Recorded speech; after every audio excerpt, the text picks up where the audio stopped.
당신이 우리 재산을 노리고 어머니한테 뭘 한 거야? 남편의 고함이 장례식장을 가득 채웠던 그날, 저는 그저 멍하니 서 있을 수밖에 없었습니다. 30년을 구박받으며 살았는데 갑자기 시어머니의 전 재산이 제 이름으로 상속된다니. 저도 이유를 몰랐으니까요. 대체 뭐가 어떻게 된 거지? 왜 하필 나한테? 사흘 전 시어머니께서 돌아가셨습니다. 향년 78세, 심장마비였다고 했습니다. 저는 장례식장에서 조문객들께 절을 하고 음식을 나르고 상주인 남편 재훈 씨 옆에서 고개만 숙이고 있었습니다. 30년간 해왔던 것처럼요. 영수가 국 좀 더 데워와. 영수가 저쪽 화환 정리 좀 해. 남편이 부르는 대로 움직였습니다. 어머니 장례식인데 슬퍼할 겨를도 없었습니다. 아니, 솔직히 말하면 슬프지도 않았습니다. 30년 동안 단 한 번도 따뜻한 말 한마디 없으셨잖아. 이제 좀 편해지는 건가? 그런데 장례식 이틀째 되던 날 오후 검은 정장을 입은 변호사가 찾아왔습니다. 고인께서 생전에 유언장 작성을 의뢰하셨습니다. 가족분들께 공개하라는 당부를 받았습니다. 남편과 시누이의 얼굴이 환해졌습니다. 시어머니는 강남에 아파트 2채와 예금, 그리고 고향의 땅까지 가지고 계셨으니까요. 어머니, 역시 우릴 생각하셨네. 정희야, 우리 이제 빚 좀 갚을 수 있겠다. 오빠, 진작 이렇게 하시지. 나도 애들 대학 등록금 때문에 얼마나 걱정했는데. 변호사가 봉투에서 서류를 꺼냈습니다. 그리고 또박또박 읽기 시작했습니다. 본인 김순자는 정신이 온전한 상태에서 이 유언장을 작성하며 남편과 시누이가 숨을 죽이고 들었습니다. 저는 그저 뒤에 서서 빈소 정리나 해야겠다고 생각하고 있었습니다. 본인의 모든 재산은.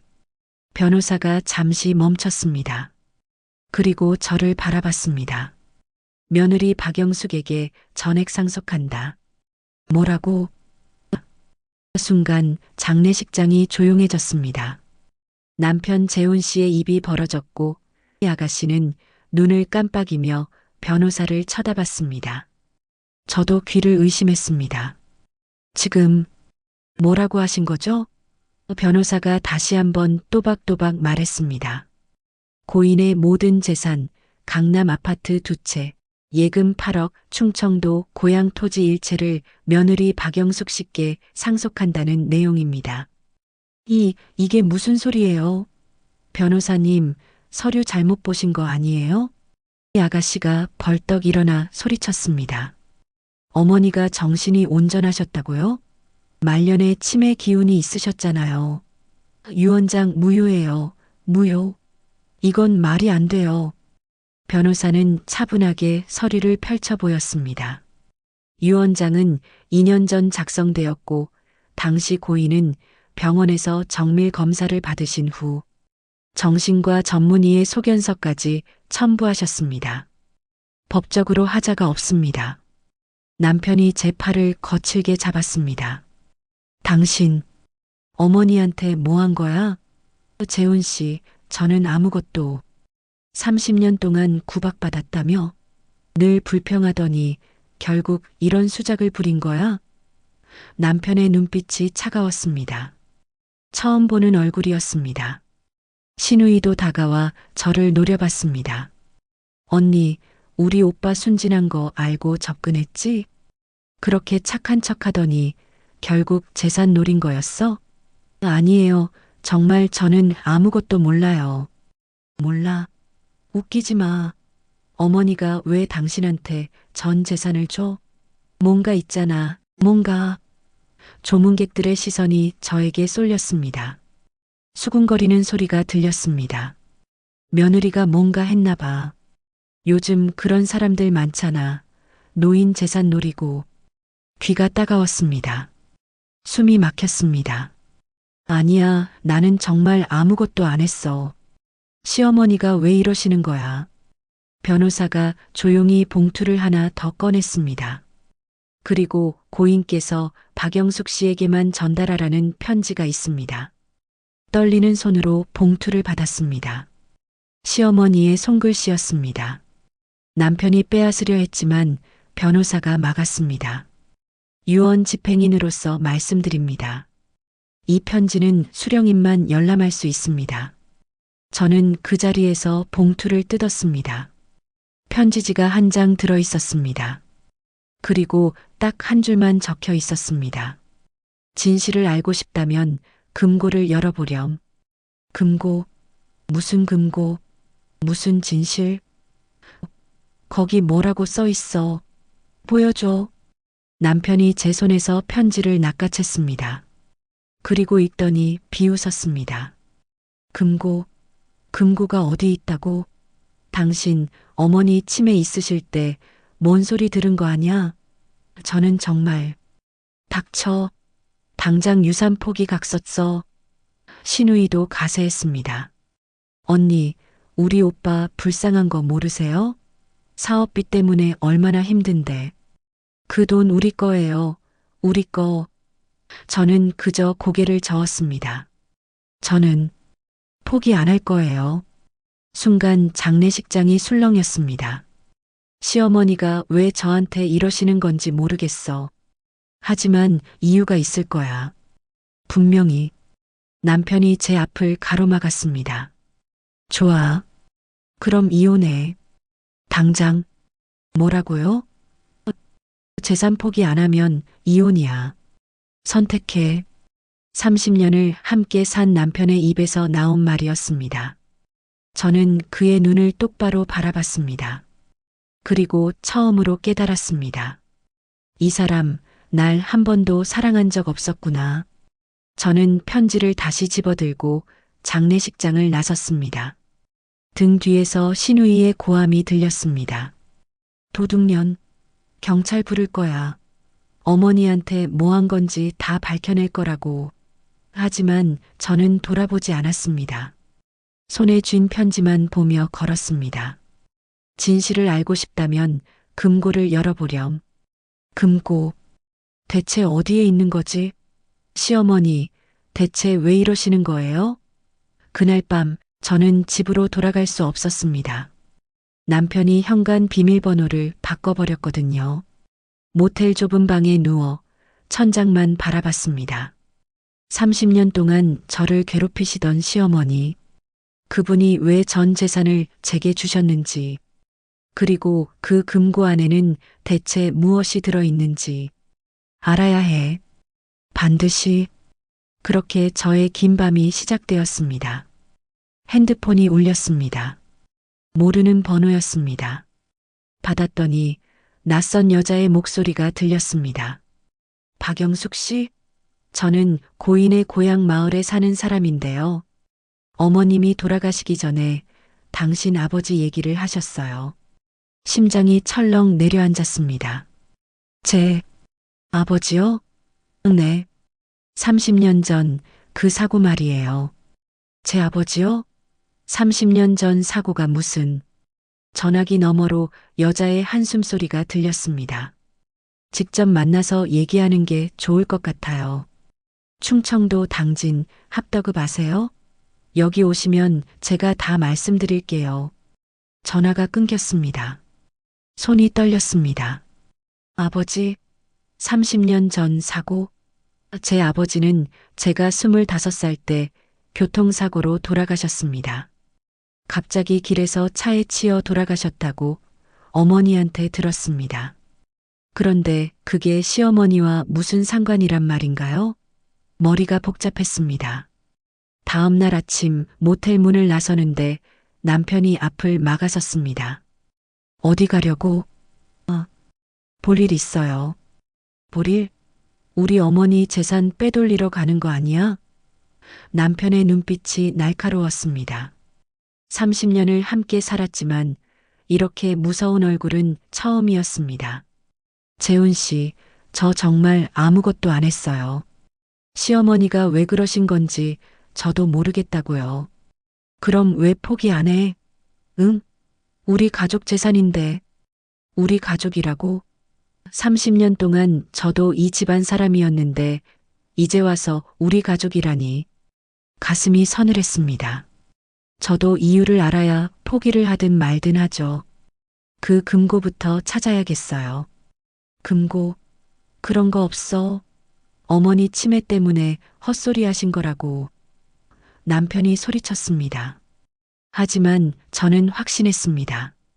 시어머니는 분명 뭔가를 숨기고 계셨습니다. 그리고 그 비밀이 금고 안에 있다고. 비켜주세요. 갈 데가 있어요.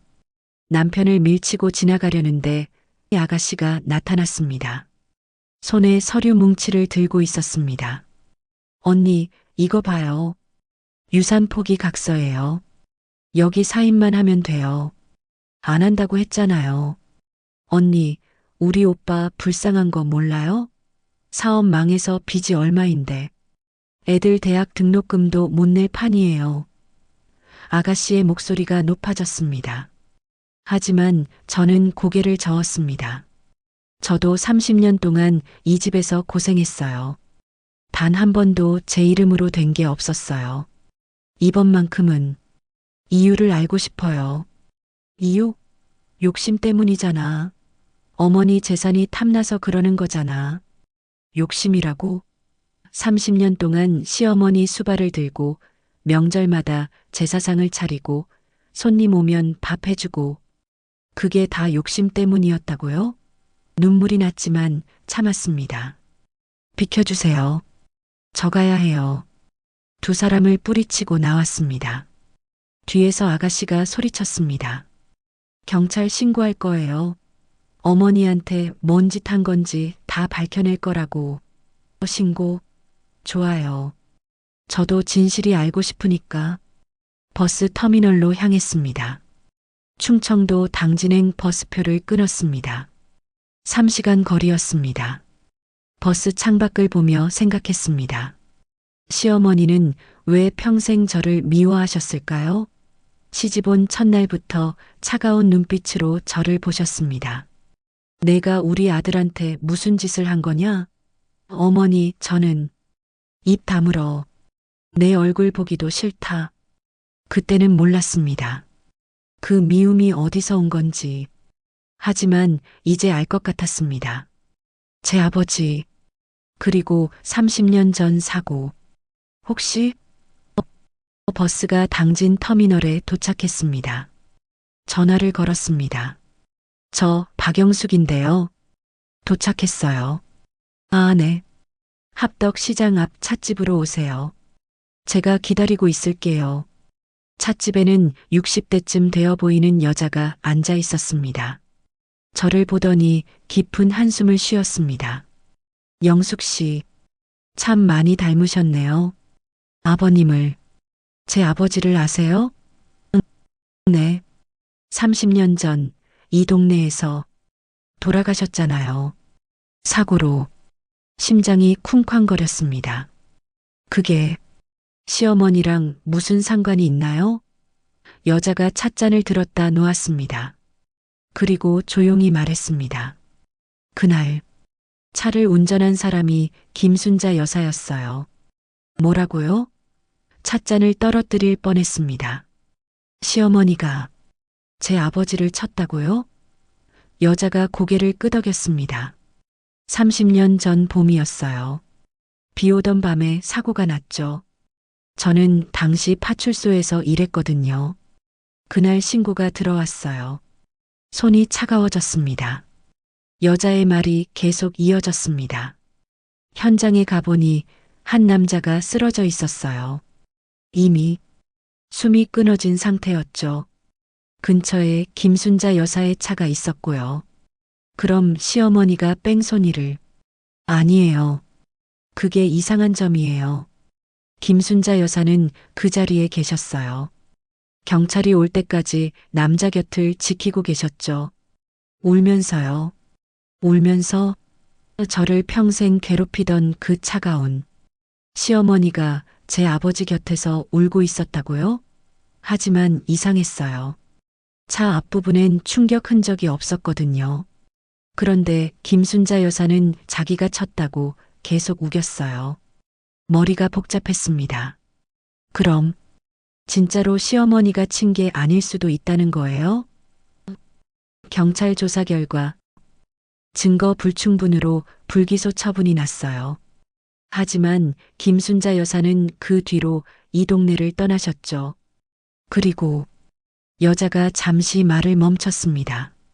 한 달에 한 번씩 몰래 이 동네에 오셔서 당신 아버님 산소에 절을 하고 가셨어요. 30년 동안요. 눈물이 났습니다. 시어머니가 아버지 산소에? 제가 왜 이 얘기를 하냐면 김순자 여사가 돌아가시기 일주일 전에 저한테 전화하셨거든요. 이걸 전해달라고 하셨어요. 여자가 낡은 열쇠 하나를 건넸습니다.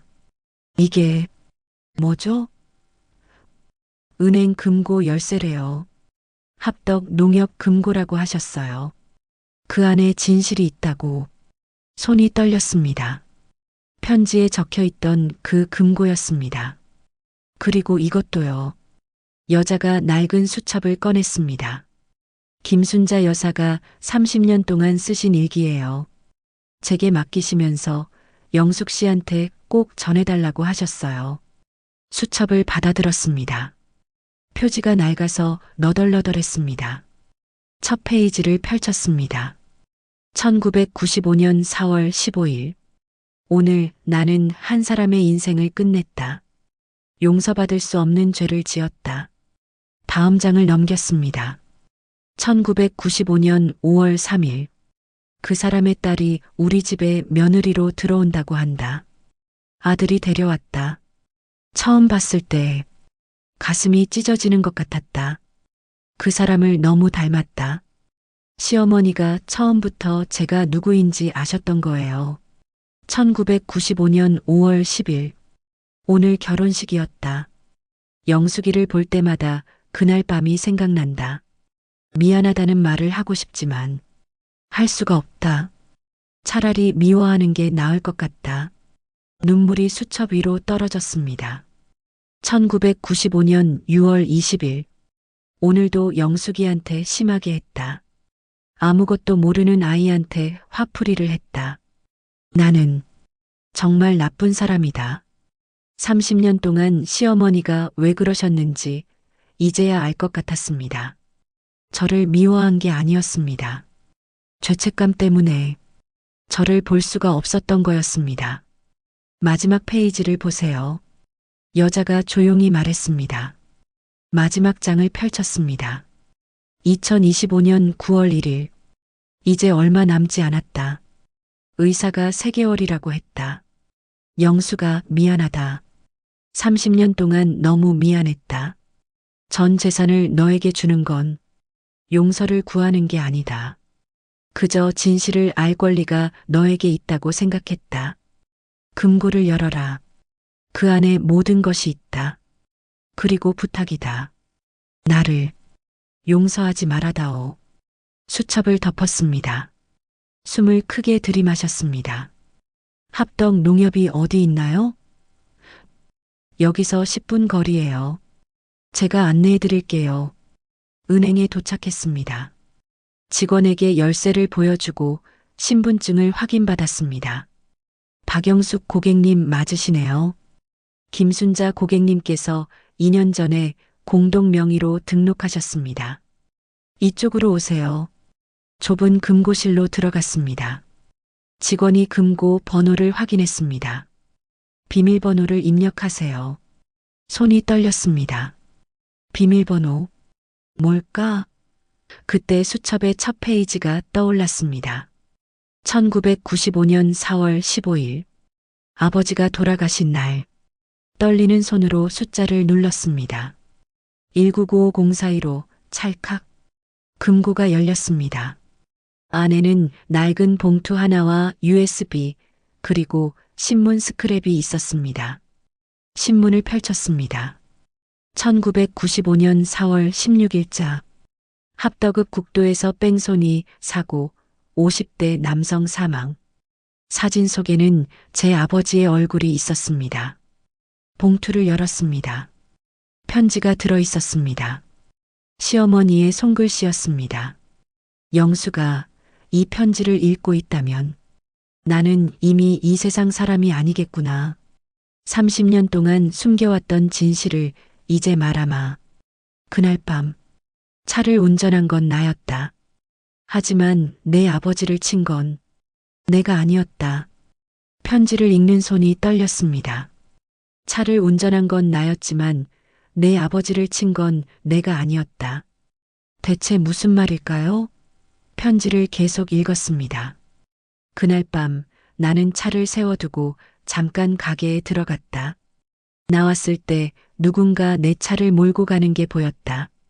그리고 얼마 후 내 아버지가 쓰러져 계셨다. 숨이 막혔습니다. 내 차로 사고가 났지만 운전한 사람은 따로 있었다. 하지만 나는 입을 다물었다. 그 사람을 지키기 위해서. 미안하다. 편지는 거기서 끝났습니다. 그 사람? 대체 누구를 말하는 거지? USB를 꺼내 들었습니다. 은행 직원에게 부탁해서 컴퓨터로 확인했습니다. 블랙박스 영상이었습니다.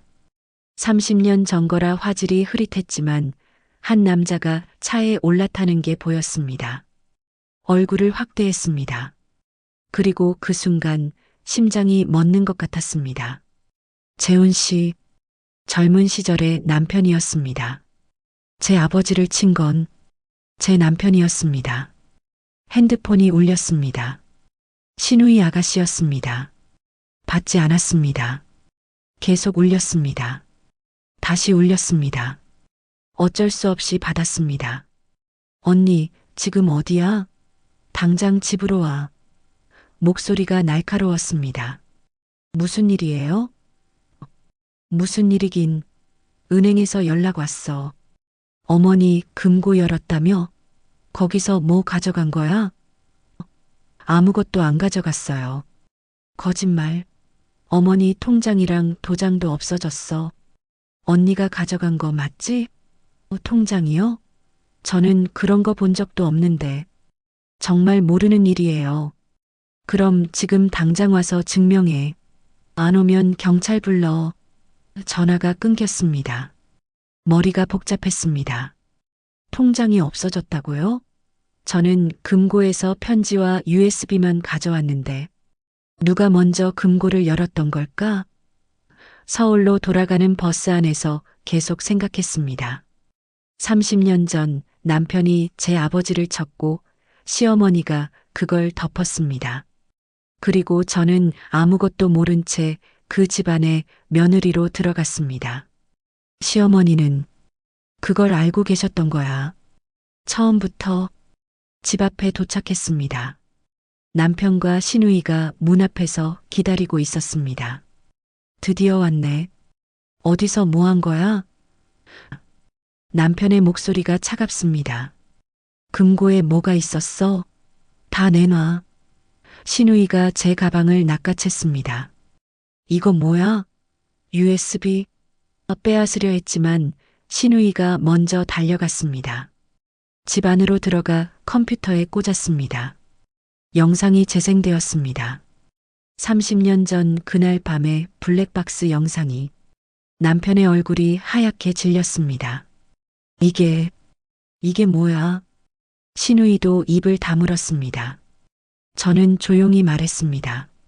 30년 전 제 아버지를 친 사람은 당신이었어요. 재훈 씨. 남편이 뒤로 물러섰습니다. 아니야. 이건 시어머니가 다 알고 계셨어요. 그래서 저를 그렇게 대하신 거예요. 죄책감 때문에. 시누이가 소리쳤습니다. 그래서 뭐? 30년 전 일이잖아. 이제 와서 뭘 어쩌자고. 저는 그들을 바라봤습니다. 30년을 함께 산 사람들이었습니다. 하지만 이제는 모르는 사람들 같았습니다. 경찰에 신고할 거예요. 남편이 제 앞을 막아섰습니다. 안 돼. 제발. 그러면 나는 끝이야. 처음 보는 눈빛이었습니다. 공포에 질린 눈. 비켜주세요. 이제 끝이에요. USB를 챙겨 들고 밖으로 나왔습니다. 뒤에서 신우이의 목소리가 들렸습니다. 언니, 그러면 우리 가족은 어떻게 되는데? 발걸음을 멈추지 않았습니다. 이제 알아야 할 게 하나 더 남았습니다. 왜 시어머니는 아들을 감싸주셨을까? 그리고 정말 재훈 씨가 운전을 한 게 맞을까? 편지에는 분명 그 사람을 지키기 위해라고 적혀 있었습니다. 혹시 또 다른 진실이 숨겨져 있는 걸까요? 경찰서로 가는 길, 발걸음이 무거웠습니다. USB를 가방에 꼭 쥐고 걸었습니다. 30년 만에 아버지의 죽음에 대한 진실을 밝힐 수 있습니다. 하지만 왜일까요? 가슴 한편이 불편했습니다. 정말 재훈 씨가 운전한 게 맞을까? 시어머니의 편지가 계속 머릿속을 맴돌았습니다. 문득 궁금해졌습니다. 시어머니가 남긴 게 정말 이게 다일까요? 30년을 숨기고 살았는데 이렇게 간단히 끝날 리 없습니다. 다시 은행으로 돌아갔습니다. 금고를 다시 열었습니다. 구석구석 살펴봤습니다. 그리고 금고 바닥에 붙어 있는 작은 봉투를 발견했습니다. 떼어내니 또 다른 편지가 나왔습니다. 영수가 여기까지 왔구나. 내가 꼼꼼한 아이라는 걸 알았다. 이제 진짜 진실을 말하마. 손이 다시 떨렸습니다. 블랙박스 영상 속 사람은 재훈이가 맞다. 하지만 그 아이는 운전을 못한다. 그날도 옆자리에 앉아 있었을 뿐이다. 옆자리, 차를 몬 건 정이었다. 내 딸, 내 시누이 말이다. 편지를 떨어뜨릴 뻔했습니다. 아가씨가? 그날 밤 정희는 면허도 없이 내 차를 몰고 나갔다. 오빠인 재훈이를 데리러 간다고. 그리고 사고가 났다. 내 아버지를 치고 도망쳤다. 숨이 막혔습니다. 나는 두 아이를 모두 지키고 싶었다. 재훈이는 옆에 타고만 있었지만 신고하면 둘 다 끝장이었다. 그래서 내가 운전했다고 했다. 편지 뒤에 또 다른 증거가 붙어 있었습니다. 병원 진단서였습니다. 환자 박정희 1995년 4월 16일 전치 2주 타박상, 핸들 충격으로 인한 흉부멍. 아가씨가 사고 다음 날 병원에 간 기록이었습니다. 영수가 미안하다. 내가 우리 집에 온 순간부터 나는 지옥에서 살았다. 내 얼굴을 볼 때마다 내 아버지가 보였다.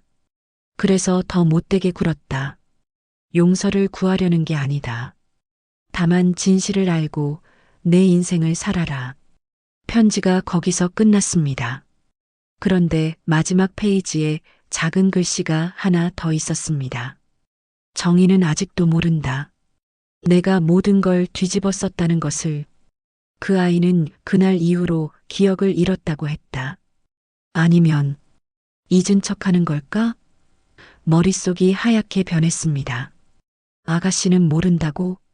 그렇다면 아까 집에서 보였던 당황한 표정은 정말 몰랐던 걸까요? 핸드폰으로 아가씨에게 전화를 걸었습니다. 받지 않았습니다. 다시 걸었습니다. 세 번째에 받았습니다. 언니, 이제 그만해. 오빠 불쌍한 거 안 보여? 목소리가 떨리고 있었습니다. 저는 조용히 물었습니다. 아가씨, 30년 전 그날 밤, 정말 기억 안 나요? 전화 너머로 숨소리만 들렸습니다. 무슨 소리야? 차를 몬 건 아가씨였어요. 재훈 씨는 옆에 앉아 있었을 뿐이고, 긴 침묵이 흘렀습니다. 그리고 아가씨의 목소리가 들렸습니다. 이번엔 완전히 달랐습니다. 알고 있었어. 알고 있었다고? 나도 알아. 내가 그날 운전했던 거. 근데 어머니가 다 덮어주셨잖아. 그런데 이제 와서 왜 들춰내는 거야? 목소리에 분노가 섞여 있었습니다. 언니 아버지, 미안하지. 근데 나도 그때 21살이었어. 어린애였다고. 그리고 30년이나 지났잖아. 전화를 끊었습니다. 손이 떨렸습니다. 아가씨는 알고 있었습니다. 30년 동안 알고 있었으면서 모른 척하고 살았습니다. 그리고 시어머니 재산 때문에 저를 몰아붙였습니다. 제 아버지를 죽인 사람이. 저는 USB와 편지 그리고 진단서를 모두 챙겼습니다. 이제 경찰서로 가야 합니다. 30년 전 진실을 밝혀야 합니다. 하지만 현관문을 나서는데 누군가 뒤에서 제 입을 막았습니다. 언니 미안해. 근데 넌 경찰서 갈 수 없어. 아가씨였습니다. 손에 뭔가 차가운 게 느껴졌습니다. 가방 내려놔. 그 USB랑 편지 다 내놔. 목소리가 차갑게 식어 있었습니다. 이건 제가 알던 아가씨가 아니었습니다. 아가씨가 제 가방을 빼앗아 갔습니다. USB와 편지를 꺼내 확인하더니 그대로 찢어버렸습니다. 이제 증거는 없어. 알겠어? 저는 그녀를 바라봤습니다. 30년 동안 시누이라고 부르며 함께 명절을 보내고 조카들을 돌봐주던 사람이었습니다. 하지만 지금 눈앞에 이 사람은 낯선 사람이었습니다. 아가씨, 이러지 마세요. 아직 늦지 않았어요. 늦지 않았다고? 웃기지 마. 그녀가 소리쳤습니다. 눈에 눈물이 고여 있었습니다. 나도 평생 지옥에서 살았어. 그날 밤 생각하면 지금도 악몽에 시달린다고. 처음 보는 모습이었습니다. 항상 당당하고 목소리 큰 아가씨가 이렇게 무너지는 걸 본 적이 없었습니다. 하지만 제 아버지는 돌아가셨어요. 알아. 나도 안다고. 아가씨가 주저앉았습니다. 찢어진 편지 조각들을 주워쥐고 울기 시작했습니다. 미안해. 정말 미안해. 근데 나도 그때 애였어. 21살이었다고. 무서워서 도망친 거야. 눈물이 주르르 흘러내렸습니다. 저도 모르게 눈물이 났습니다. 어머니가 다 덮어주셨어. 나 대신 경찰 조사받고 평생 그 죄책감 안고 사셨어. 나는 그냥 모른 척하고 살았어. 아가씨가 얼굴을 손으로 가렸습니다. 그러다 언니가 우리 집에 들어왔어. 처음 봤을 때 심장이 멎는 줄 알았어. 오빠가 데려온 여자가 하필 그 사람 딸이라니. 모든 게 이해되기 시작했습니다. 왜 시어머니가 저를 그렇게 대했는지, 왜 아가씨가 항상 저를 불편하게 쳐다봤는지. 30년 동안 언니 볼 때마다 죄책감에 미칠 것 같았어. 그래서 더 못되게 굴었어. 언니가 우리 가족인 게 너무 괴로웠어. 아가씨가 바닥에 주저앉아 계속 울었습니다. 저는 그 모습을 보며 생각했습니다. 30년 동안 저만 힘들었던 게 아니었습니다. 시어머니도 아가씨도 모두 지옥에서 살았습니다. 진실을 숨기고 사는 게 이렇게 고통스러운 일이었습니다. 천천히 다가가 아가씨 옆에 앉았습니다. 아가씨, 미안해, 언니. 정말 미안해. 저도 괴로웠어요. 30년 동안 왜 이 집안 사람들이 저를 미워하는지 몰랐어요. 제가 뭘 잘못한 건지 매일 밤 생각했어요. 아가씨가 저를 바라봤습니다. 눈이 빨갛게 충혈되어 있었습니다. 어떻게 할 거야? 경찰 신고할 거야? 한참을 생각했습니다. USB는 찢어졌지만 은행 금고에는 아직 원본이 있습니다. 병원 기록도 다시 찾을 수 있습니다. 신고하면 아가씨는 끝입니다. 모르겠어요. 아직.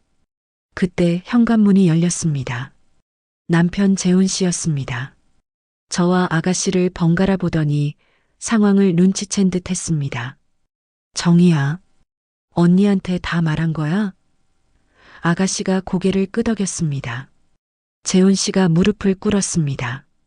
제 앞에, 여보, 미안해. 나도 그날 같이 있었어. 정이 혼자 두고 도망칠 수 없었어. 그래서 어머니가 다 뒤집어 쓴 거야. 30년 만에 처음 듣는 사과였습니다. 하지만 너무 늦었습니다. 30년 동안 알고 계셨으면서 저한테는 한마디도 안 하셨네요. 미안해. 정말 미안해. 시어머니 돌아가시고 유산 문제 나왔을 때도 저를 도둑 취급하셨잖아요. 진실을 아시면서 재훈 씨가 고개를 들지 못했습니다. 저는 천천히 일어났습니다. 가방을 챙기고 신발을 신었습니다. 어디가? 아가씨가 물었습니다. 변호사 사무실이요. 시어머니 유산. 정리해야죠. 그럼 경찰 신고는? 저는 대답하지 않았습니다. 아직 결정하지 못했으니까요. 문을 열고 나가려는데 재훈 씨가 붙잡았습니다. 여보, 제발. 우리 가족 생각 좀 해줘. 정희 애들도 있잖아. 손을 뿌리쳤습니다. 제 아버지도 가족이 있었어요. 저랑 어머니요. 생각해 보셨어요? 아무 말도 하지 못했습니다. 밖으로 나왔습니다. 차가운 바람이 얼굴을 스쳤습니다. 핸드폰을 꺼내 시어머니의 일기를 다시 읽었습니다. 마지막 장. 영수가 내가 어떤 선택을 하든 이해한다. 신고해도 좋다. 다만 한 가지만 기억해다오. 용서는 너 자신을 위한 거란다. 눈물이 또 났습니다. 시어머니는 끝까지 저를 생각하셨습니다. 30년 동안 죄책감에 시달리면서도 딸을 지켰습니다. 그리고 마지막엔 저에게 선택권을 주셨습니다. 이제 저는 어떻게 해야 할까요? 변호사 사무실에 도착했습니다. 유산 상속건으로 상담을 예약해뒀습니다. 변호사가 서류를 펼치며 물었습니다. 상속 진행하시겠습니까? 고개를 끄덕였습니다. 그리고 가방에서 꺼낸 서류들을 책상 위에 놓았습니다. 시어머니의 편지 복사본, 은행 금고 기록, 그리고 30년 전 신문 기사. 이게 무엇입니까? 제 아버지 사건 자료예요. 30년 전 뺑소니 사고요. 변호사가 서류를 훑어보더니 눈을 크게 떴습니다.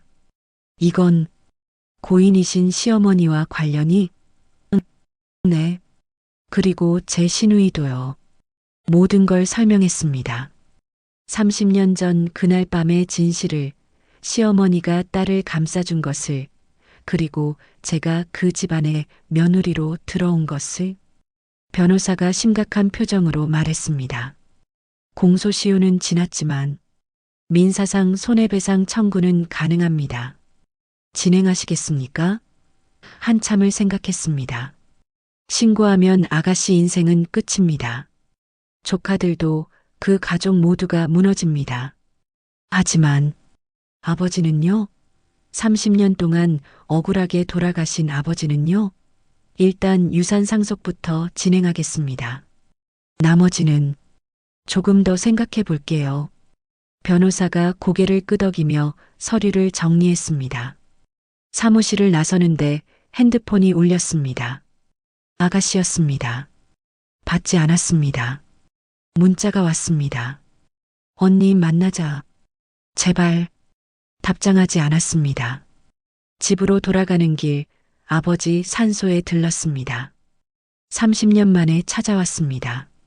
묘비 앞에 무릎을 꿇고 앉았습니다. 아버지, 이제야 진실을 알았어요. 왜 그날 밤 돌아가셨는지. 바람이 불었습니다. 나뭇잎이 바스락거렸습니다.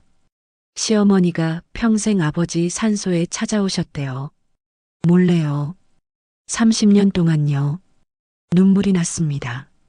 미워해야 하는데 미워할 수가 없어요. 그 사람도 평생 지옥에서 사셨으니까. 한참을 그렇게 앉아 있었습니다. 해가 지고 어두워졌습니다. 그때 뒤에서 인기척이 들렸습니다. 돌아보니 아가씨가 서 있었습니다. 손에 꽃다발을 들고. 언니, 여기 있을 줄 알았어. 어떻게 알았어요? 어머니 일기장에 적혀 있었거든. 이 산소 위치가. 아가씨가 천천히 다가와 꽃을 놓았습니다. 그리고 무릎을 꿇고 절을 했습니다. 한 번, 두 번, 세 번. 아저씨, 미안합니다. 정말 미안합니다. 목소리가 떨렸습니다. 30년 동안 도망쳤습니다. 비겁하게 살았습니다. 용서해 주세요. 계속 절을 했습니다. 이마가 땅에 닿을 때마다 흙먼지가 일었습니다. 언니 신고해. 경찰에 다 말할게. 나 더 이상 못 살겠어. 아가씨가 울먹였습니다. 30년 동안 악몽 때문에 잠도 제대로 못 잤어. 매일 밤 그날이 생각나. 어머니도 그렇게 괴로워하시다 돌아가셨잖아. 나도 이제 끝내고 싶어. 그 모습을 보며 깨달았습니다. 처벌받는 게 무서워서 도망친 게 아니었습니다. 진실을 말할 용기가 없었던 겁니다. 아가씨, 응? 내일 경찰서 가요. 같이. 아가씨가 고개를 들었습니다.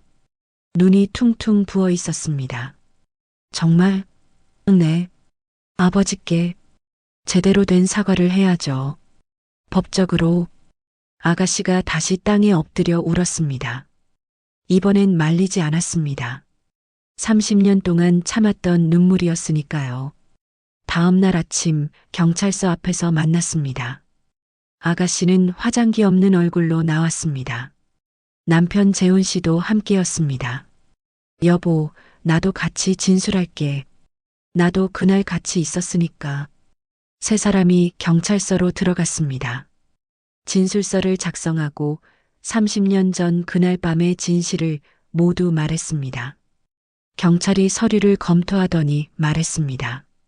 공소시효가 지나서 형사처벌은 어렵습니다만 기록으로 남기겠습니다. 그리고 유족분께서 민사소송을 제기하실 수 있습니다. 고개를 끄덕였습니다.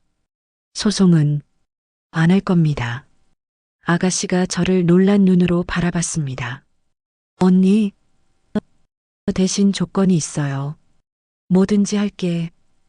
아버지 산소 옆에 시어머니 모셔주세요. 그리고 매년 제사 지낼 때 두 분 다 모셔주세요. 아가씨가 울먹이며 고개를 끄덕였습니다. 그리고 하나 더. 유산은 제가 받겠어요. 전부. 재훈 씨가 입을 열려다 말았습니다. 대신 그 돈으로 교통사고 유가족 돕는 재단 만들 거예요. 시어머니 이름으로. 두 사람 모두 아무 말도 하지 못했습니다. 6개월이 지났습니다. 시어머니의 유산으로 만든 김순자 교통사고 유가족 지원 재단이 문을 열었습니다. 강남 아파트 한 채를 팔아 만든 기금으로 매년 20가족을 돕기로 했습니다. 재단 사무실 벽에는 시어머니의 사진이 걸려 있습니다. 그 옆에 작은 글귀를 새겼습니다. 용서는 죽은 자를 위한 것이 아니라 살아있는 자를 위한 것이다. 오늘은 아버지 산소를 찾아가는 날입니다. 시어머니를 아버지 옆에 모신 지 반년이 되었습니다. 산소 앞에 도착하니 이미 누군가 와 있었습니다. 아가씨였습니다. 두 묘 앞에 꽃을 놓고 절을 하고 있었습니다. 언니 왔어? 매주 오시나 봐요? 네. 어머니 살아계실 때 효도 못했으니까. 이제라도. 아가씨의 얼굴이 많이 편안해져 있었습니다. 진실을 말한 뒤로 악몽이 사라졌다고 했습니다. 30년 만에 처음으로 제대로 잠을 잔다고. 언니 고마워. 그때 신고하게 해줘서. 저도 이제는 편해요. 정말이었습니다. 처음엔 미워할까봐 두려웠습니다. 하지만 진실을 알고 나니 오히려 마음이 가벼워졌습니다. 미움은 나를 가두는 감옥이었습니다.